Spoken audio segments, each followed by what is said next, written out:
Thank you.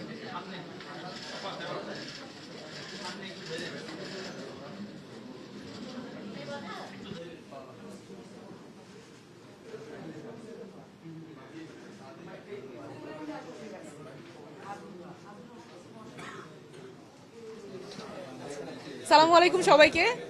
আমি গত কয়েকদিন যখন ঢাকা ৯ আসনের বাসিন্দাদের সাথে কথা বলছিলাম, খিলগাঁও, সবুজবাগ, মুগদা থানায় অনেকের সাথে কথা হয়েছে। প্রায় প্রতিদিনই কেউ না কেউ জিজ্ঞেস করেছেন যে নির্বাচনে মার্কাটা কি, কোন মার্কায় তারা ব্যালট পেপারে দেখতে পারবেন আমাকে যদি সমর্থন করতে চান।